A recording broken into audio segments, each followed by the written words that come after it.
Shalom, selamat Sabat, Bapak Ibu Saudara-saudari yang terkasih di dalam Tuhan kita Yesus Kristus. Saya sangat bersyukur karena bisa diberikan kesempatan dan berterima kasih banyak sekali oleh karena kesempatan yang berbahagia ini kita dapat bersama-sama berkumpul walaupun melalui media Zoom yang sudah ditayangkan pada saat ini. Itu adalah sebuah berkat yang luar biasa yang bisa kita nikmati sampai pada saat ini. Begitu banyak sekali berkat-berkat Tuhan yang harus kita nikmati dari hal-hal sekecil mungkin. Itu oleh karena Tuhan yang selalu memberikan rencana yang terbaik di dalam kehidupan kita masing-masing. Dan berfokus kepada hal ini, saya berterima kasih kepada Jemaat Loma Linda USA sudah memberikan waktu dan kesempatannya untuk bisa kita bergabung beribadah bersama-sama dan memberikan saya kesempatan secara pribadi untuk bisa menyampaikan firman Tuhan yang akan kita dengarkan pada hari Sabat yang indah ini.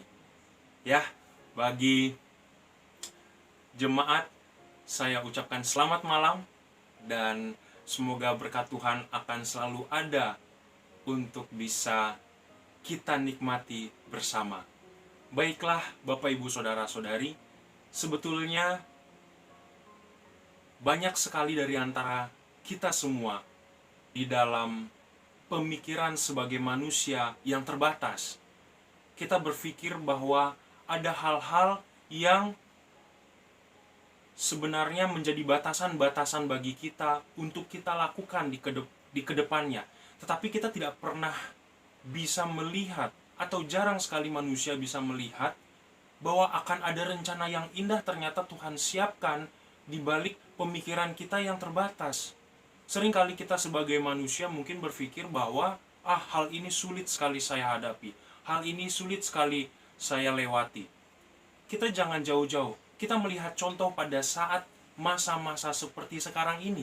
Kita bersyukur semua, mungkin ada yang di dalam masa yang seperti ini, mereka tidak sanggup untuk menyelesaikan permasalahan seperti ini, sehingga ujung-ujungnya apa? Mereka mencari jalan pintas. Di masa-masa pandemik tidak sedikit orang yang mengalami stres, yang mengalami yang namanya gangguan perekonomian mereka, ya, ataupun terhambat dan lain sebagainya. Banyak pemutusan pekerjaan. Tetapi kita sebagai umat Tuhan, kita harus melihat di mana rencana Tuhan yang indah ke depannya. Di mana Tuhan sudah menetapkan satu langkah kepada kita semua umat Tuhan di dalam rencananya yang indah, yang tidak kita pernah bisa bisa sangka-sangka. Untuk itu, renungan ataupun khotbah yang ingin saya sampaikan pada malam hari ini adalah berjudul Leave It, There Is Something, atau tinggalkanlah, di sana ada sesuatu. Sesuatu apa? Malam hari ini kita akan membahasnya. Untuk itu, sebelum kita melanjutkan, marilah kita sama-sama berdoa. Kita berdoa. Bapa kami yang di surga, segala puji, syukur, hormat kami panjatkan kepada Tuhan, oleh karena berkat Tuhan, kasih Tuhan yang senantiasa ada pada kami sampai pada hari Sabat Tuhan yang indah ini. Tuhan, sebentar lagi kami akan mendengarkan firman-Mu, kiranya ini dapat menguatkan iman kerohanian kami, dapat membawa kami ke dalam pemikiran Tuhan yang tidak pernah terbatas itu, supaya kami di dalam kehidupan kami, senantiasa kami dapat merasakan syukur dan semuanya hanya untuk kemuliaan bagi nama Tuhan. Terima kasih Tuhan, berkati Jemaat Loma Linda yang mendengarkan dan hamba-Mu juga yang akan membawakan, kiranya ini bisa menjadi berkat bagi kami semua. Terima kasih banyak Bapak sudah mendengarkan doa kami pada malam hari ini. Kami berdoa di dalam nama Yesus. Amin. Saudara-saudariku yang terkasih dalam Tuhan Yesus Kristus, sebagaimana yang tadi saya sampaikan, perenungan firman Tuhan ataupun pesan-pesan Tuhan pada malam hari ini kita akan bahas mengenai tinggalkanlah, di sana ada sesuatu. Iya, sebenarnya yang sering terjadi sama seperti yang tadi saya katakan, bahwa kita bisa melihat di slide, ada stres, ada kadang lelah di dalam menyikapi situasi seperti ini. Kadang banyak sekali tanggung jawab yang kita rasa bahwa kita tidak sanggup menyelesaikan itu semua, ya. Kemudian mungkin kadang oleh karena situasi seperti ini banyak sekali pasangan cerewet, ya. Ini perlu kita berhati-hati karena setan bekerja keras, ya, dengan tidak tanggung-tanggung. Semakin kita berserah kepada Tuhan, semakin tidak tinggal diam setan itu di hadapan apa? Di hadapan kita semua, ya. Dan mungkin oleh karena semua itu kita juga tidak bisa mengontrol diri kita masing-masing. Nah, ada satu kisah seseorang yang sangat gigih dalam pekerjaannya, ya. Dia itu orang Jepang, dan di dalam kegigihan yang dia lakukan di dalam kehidupannya itu ternyata berdampak hal-hal yang buruk. Dan saat itu kita mengenal orang Jepang itu memang orang yang pekerja keras, ya, orang yang semangat di dalam bekerja. Kemudian dia bisa biasa membuat mereka itu berhasil untuk membangun negerinya. Kita tahu kegigihan yang dimiliki oleh orang Jepang. Kegigihan dan semangat yang mereka fokuskan adalah untuk bisa memajukan segala sesuatunya. Bisa sama seperti yang kita tahu, mereka ingin sekali untuk memajukan bangsa dan negaranya. Nah, mereka itu juga unggul di dalam bidang teknologi hingga bidang industri. Dan salah satu tulang punggung perekonomian Jepang adalah para pegawai kantoran mereka pada saat itu yang bekerja sebagai karyawan di perusahaan-perusahaan. Nah, mereka itu adalah pekerja keras yang berada di kantor lama sekali, ya. Daripada mereka itu bekerja lama daripada apa yang seharusnya. Kalau kita tahu mungkin kita bekerja satu hari selama 7-8 jam, bahkan mungkin ada yang lebih sedikit mungkin, ya. Nah, bahkan mungkin ada yang sampai 12 jam gitu. Tetapi di antara waktu kerja tersebut tidak mungkin kita tidak beristirahat. Pasti kita yang namanya bekerja pasti lelah, bukan? Sehingga kita juga mengambil waktu untuk beristirahat. Ketika kita beristirahat mungkin juga kita juga perlu untuk berkomunikasi dengan keluarga. Kemudian bukan hanya itu, saat kita lelah mungkin kita juga perlu untuk bisa saling bertukar pikiran dengan anak, dengan orang-orang yang kita kasihi, yang kita anggap mereka adalah teman kita, ya. Dan satu kali ada pada tahun 2015 yang lalu, ada seseorang yang bekerja, ya, yang bernama Takashi. Dia menjalani 105 jam kerja lembur pada bulan terakhir menjelang kematiannya. Akibat kejadian ini, Tadashi atau namanya dia sendiri itu menyatakan dia akan mengundurkan diri. Nah, kita belajar dan kita mengambil hikmah daripada ini, ya. Sebelum dia kematiannya dia bekerja sangat gigih, bahkan 105 jam. Saya tidak tahu apakah dia berhenti pada saat itu atau memang mungkin hanya tidur 1 jam 2 jam gitu, ya. Sehingga pada waktu dia berfokus kepada apa yang dia kerjakan itu tidak menghasilkan hasil yang baik bagi dirinya. Ternyata beberapa saat kemudiannya dia meninggal. Itu oleh karena apa? Mungkin motivasinya untuk bekerja, untuk bisa memajukan pekerjaannya dia, kemudian untuk bisa memberikan nafkah kepada keluarganya, kepada anak-anaknya dan istrinya. Mungkin motifnya dia bagus, tetapi dia tidak bisa memanage waktu, sehingga itulah yang akan memberikan satu peristiwa yang tidak pernah diinginkan bagi dia dan bagi siapa? Bagi keluarganya. Dan akhirnya dia meninggal oleh karena ketidak bisa mengatur waktu. Tidak bisa mengatur waktu di dalam hal yang seperti ini. Dan kita bisa belajar dan mengambil pesan. Memang orang-orang yang di Jepang itu bekerja dengan giat. Kita boleh bekerja dengan cerdas untuk menggapai impian kita sebagai orang yang terpelajar ataupun orang-orang yang ingin lebih maju untuk bisa memajukan siapapun yang kita ingin majukan, bahkan diri kita sendiri, untuk kita bisa mengembangkan diri. Nah, tetapi kita tidak perlu memforce tenaga kita, tidak perlu memaksakan apa yang tidak seharusnya menjadi bagian daripada kita. Ketika kita lebih mengambil waktu lebih untuk bekerja itu, maka itu tidak akan baik. Itu sebabnya Tuhan menciptakan apa? Hari Sabat, di mana Tuhan bekerja pada hari Sabat, bekerja 6 hari lamanya, dan Dia memberikan satu teladan atau memberikan satu contoh untuk bisa beristirahat di hari yang ke apa? Hari yang ke-7. Mari sama-sama kita membuka. Saya ingin saudara-saudari kita semua, Bapak Ibu, untuk membuka di Matius pasal yang keempat, ayat yang ke-18 sampai yang ke-22. Ya, di sini dikatakan di ayat yang ke-18, kita bisa melihat juga di slide, dan ketika Yesus sedang berjalan menyusur danau Galilea, ia melihat 2 orang bersaudara, yaitu Simon yang disebut Petrus dan Andreas saudaranya. Mereka sedang menebarkan jala di danau sebab mereka penjala ikan. Ayat yang ke-19, Yesus berkata kepada mereka, "Mari ikutlah aku, dan kamu akan kujadikan penjala manusia."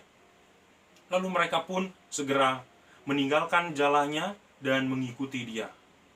Ayat yang ke-21, dan setelah Yesus pergi dari sana, dilihatnya pula 2 orang bersaudara, yaitu Yakobus anak Zebedius dan Yohanes saudaranya, bersama ayah mereka Zebedius, sedang membereskan jala di dalam perahu.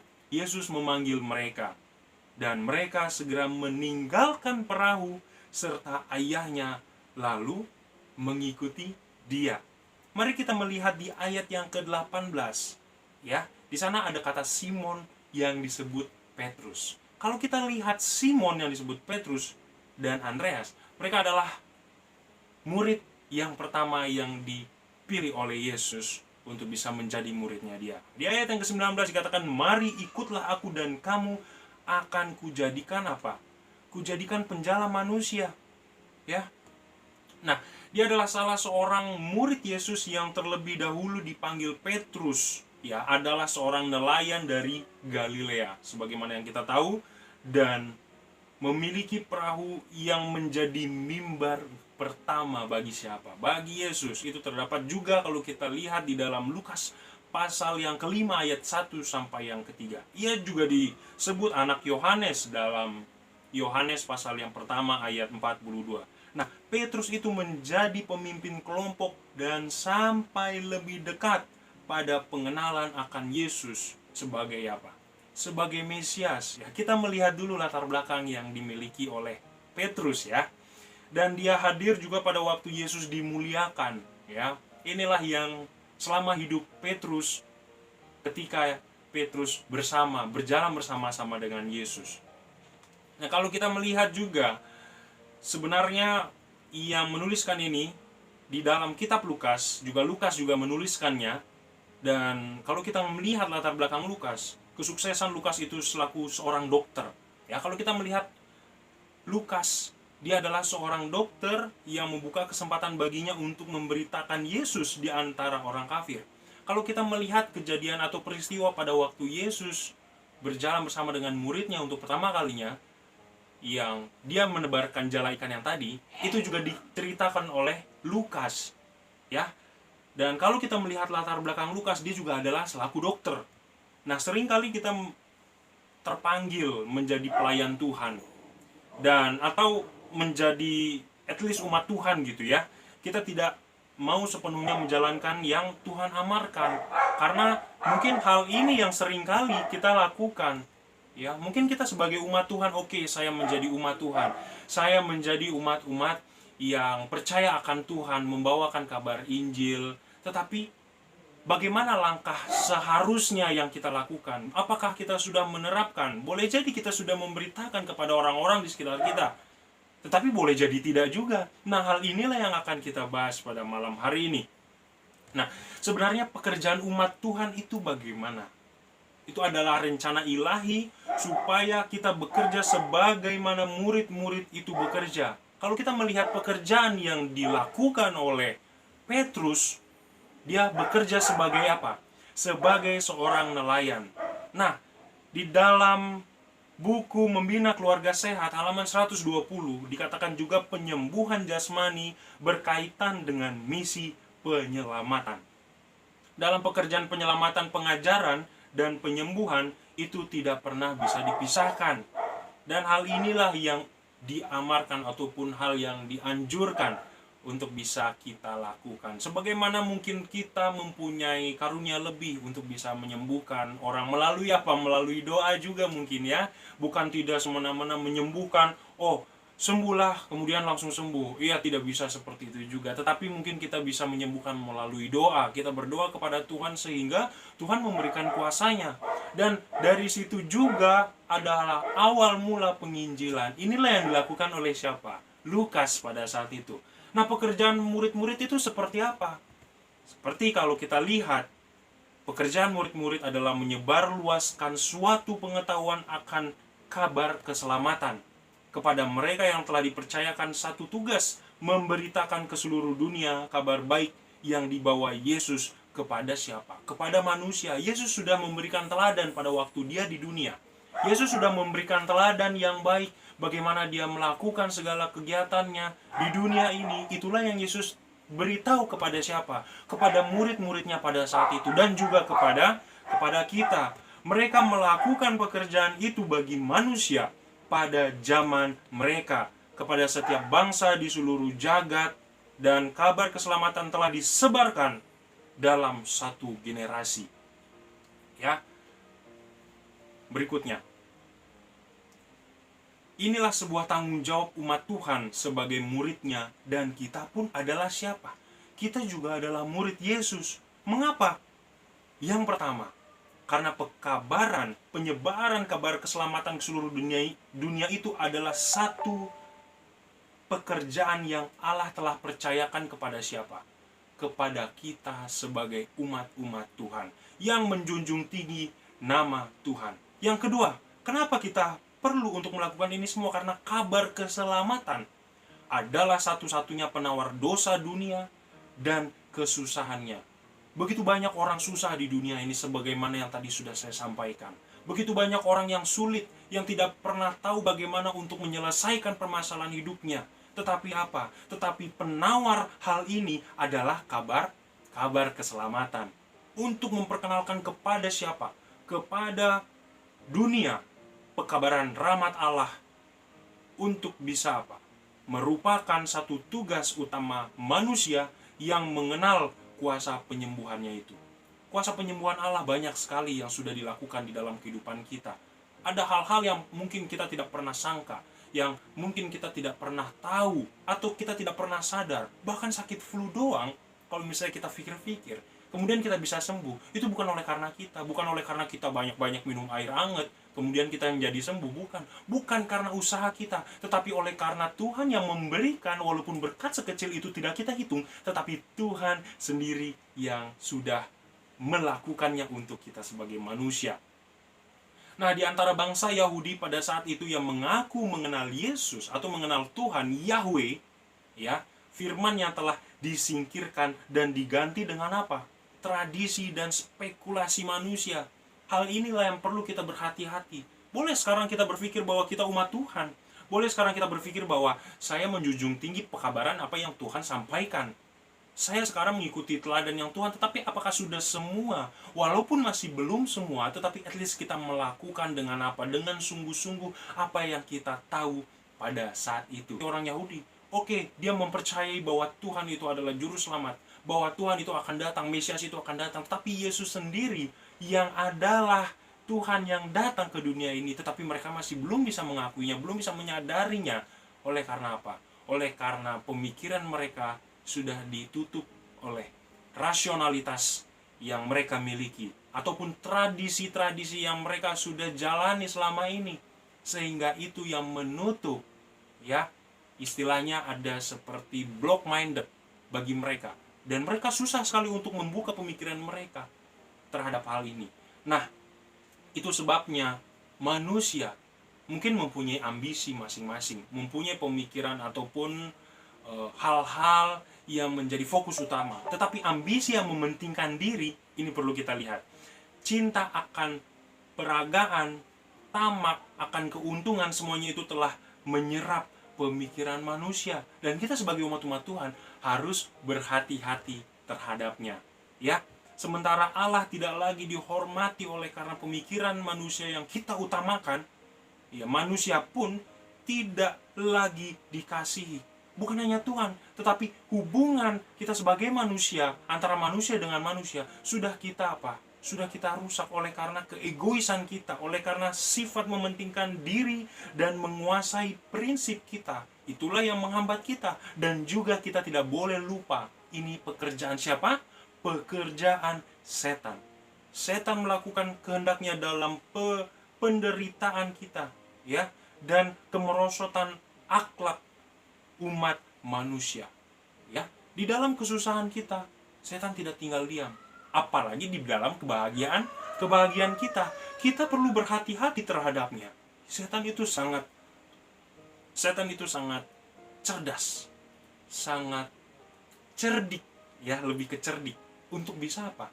Untuk bisa mengelabuhi bagaimana dia harus bertindak sebagai umat yang memberontak, ya. Bagaimana dia harus membuat umat Tuhan itu menjadi satu jalan daripada apa? Daripada jalan setan. Itulah yang dilakukan oleh setan.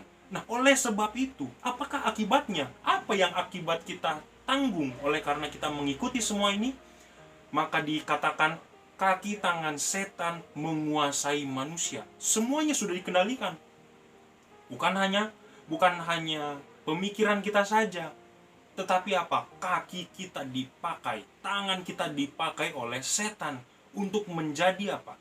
Untuk menjadi pekerjanya. Bukan lagi kita mengutamakan pekerjaan Tuhan, tetapi menjadi pekerjaan setan agar dia bisa membawa umat-umat Tuhan ke dalam kemerosotan moral.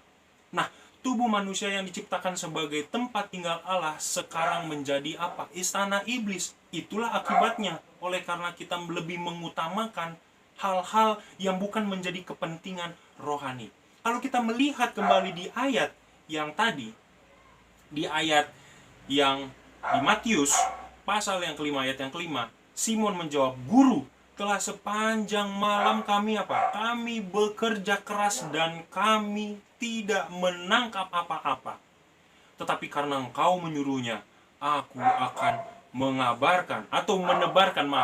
aku akan menebarkan jala juga." Sebenarnya di dalam hatinya, boleh jadi pada saat dia mengutamakan keegoisannya, dia tidak akan mendapatkan apa-apa. Tetapi bukan berarti dia selalu berfokus kepada dirinya untuk bisa mendapatkan, ataupun dia lebih mengutamakan dirinya sehingga pada waktu dia mendapatkan ikan dia akan menjadi terpuaskan. Bukan. Tetapi oleh karena apa? Oleh karena dia menyadari akan kekurangan yang dimiliki oleh dirinya. Nah, kita harus juga menyadari pada waktu kita ditawarkan berkat oleh Tuhan, bukan menjadi fokus kita berkat itu, tetapi bagaimana kita berfokus oleh karena kita adalah manusia yang berdosa, kita yang tidak layak untuk menerima berkat yang Tuhan berikan kepada kita. Sehingga kita lebih berbenah diri, lebih fokus kita lebih diubahkan oleh karena apa? Oleh karena kita sudah mengasihi Tuhan. Dan dikatakan juga pembicaraannya berakhir, Yesus menoleh kepada Petrus dan meminta padanya untuk menebarkan pukatnya ke dalam danau untuk menangkap ikan. Tetapi Petrus telah putus asa pada saat itu.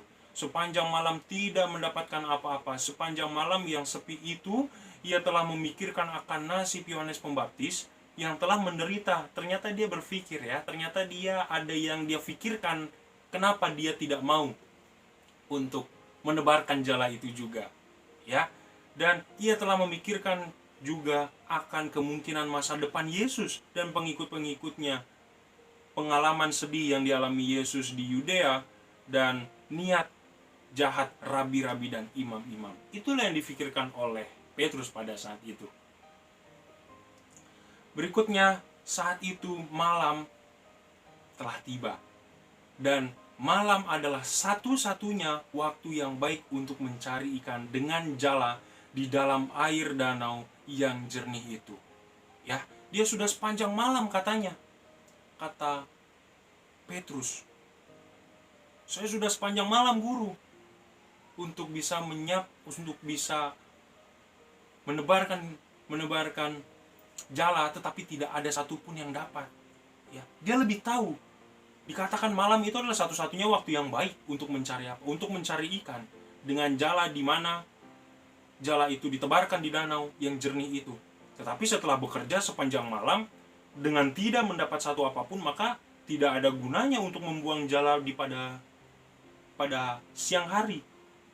Nah, tetapi Yesus telah memberikan perintah dan kasih Tuhan telah menggerakkan hati murid-murid untuk menurut, ya, menurut, dan kasih Tuhan telah menggerakkan semuanya itu, dan Simon dan saudara-saudaranya bersama-sama menebarkan jala itu pada saat mereka berusaha menarik pukat itu ke dalam perahu oleh karena banyaknya ikan, sehingga jala itu pun koyak.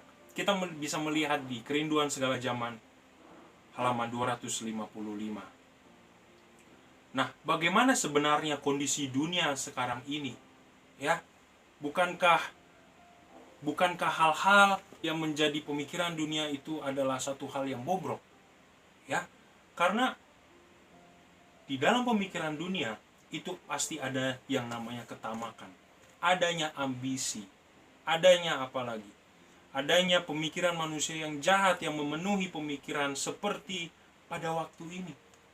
Ya, mungkin hal-hal yang di luar pemikiran manusia itu sebenarnya sudah direncanakan terlebih dahulu oleh setan, supaya setan lebih mudah untuk bisa berencana di dalamnya. Ya.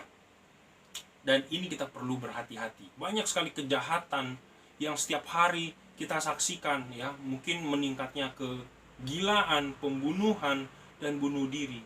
Siapakah yang dapat meragukan bahwa kaki tangan setan itu sedang bekerja di antara manusia dengan kegiatan yang dilipat gandakan untuk merusak dan mengacaukan pemikiran manusia? Ini kita perlu berhati-hati. Karena dalam hal ini setan masih bekerja keras supaya Injil tidak bisa tersebar. Supaya apa? Supaya ada hal yang memberikan batasan-batasan bagi manusia.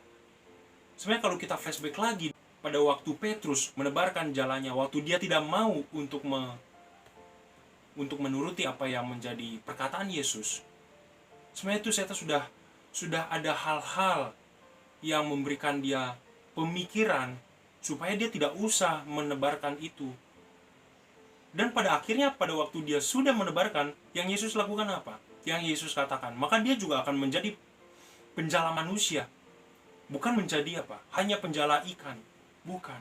Nah, setan sebenarnya hal inilah yang dibatasi oleh setan. Dia tidak mau supaya ada yang menjadi pengabar Injil. Itu sebabnya batasan-batasan blok-blok minded block yang akan menjadi atau merusak pemikiran manusia yang dilakukan oleh siapa?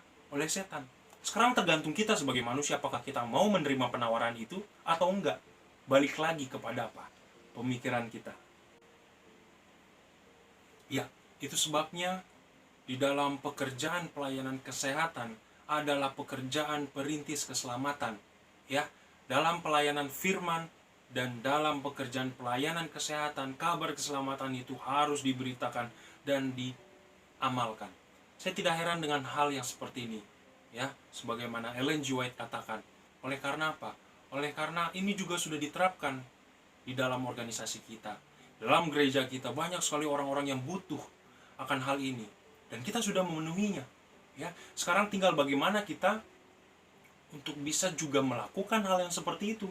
Jangan sampai kita mengabarkan Injil keselamatan ataupun dengan hal-hal kesehatan yang sudah disampaikan oleh banyak pakar-pakar kesehatan, terutama juga Ellen G. White sudah memberikan hal-hal itu kesehatan menjadi bagian daripada kita. Kita sudah bagikan kepada orang lain, tetapi kita sendiri tidak apa? Tidak menikmati. Ya, banyak sekali orang-orang yang di luar sana yang pada waktu kita memberikan pelayanan ini, mereka sangat senang. Wah, ternyata ada hal-hal yang menarik di dalam dunia kesehatan yang saya tidak pernah tahu. Ada hal-hal yang seperti itu yang dikatakan bagi banyak orang. Tapi sekarang kita sebagai pengabar Injil tersebut, sudahkah kita menikmati itu semua? Ya. Dan hal inilah yang menjadi misi, ya, misi kita, misi umat Tuhan di dalam negeri maupun di mancanegara. Semua misionari pria, baik wanita juga, itu akan jauh lebih berhasil mendekati orang banyak dan akan mendapati bahwa manfaat mereka lebih bertambah jika mereka sanggup melayani orang sakit. Dengan demikian, para wanita yang pergi sebagai utusan Tuhan ke negeri-negeri kafir akan mendapatkan kesempatan mengabarkan kabar keselamatan kepada kaum wanita di negeri-negeri itu. Dan bila mana semua itu pintu yang lain sudah tertutup, maka semua pekerja keselamatan itu harus mengetahui bagaimana melakukan perawatan sederhana yang besar manfaatnya untuk menghilangkan rasa sakit dan mengobati penyakit. Ya, saudara-saudaraku yang terkasih dalam Tuhan, firman Tuhan mengatakan kepada kita, tinggalkanlah. Di sana ada sesuatu.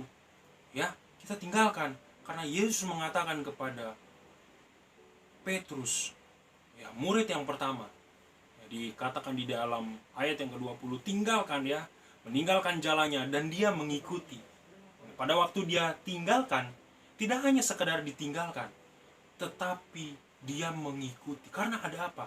Ada misi keselamatan, ada misi pekabaran yang perlu kita lakukan kepada siapa? Kepada seluruh umat Tuhan, ya, di dunia juga. Ya, kita bukan hanya kita mengutamakan orang-orang di sekitar kita, tidak, tetapi kita juga bisa menyebarluaskan. Bukan berarti kita tidak mengutamakan mereka, sama kita mengutamakan mereka juga.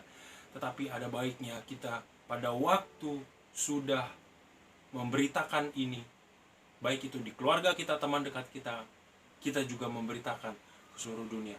Karena ada apa? Karena ada satu hal yang perlu kita ingat, bahwa Tuhan menyediakan keselamatan bagi mereka. Ya, bagi mereka yang masih belum mengetahui, itulah tugas kita, tugas pengabar Injil. Di mana waktu-waktu sama seperti sekarang ini adalah waktu yang sulit sekali untuk orang bisa melakukan kegiatannya.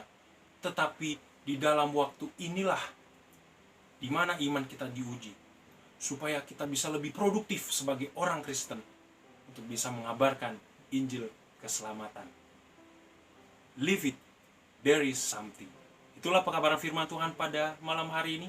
Kiranya Tuhan memberkati kita semua. Amin.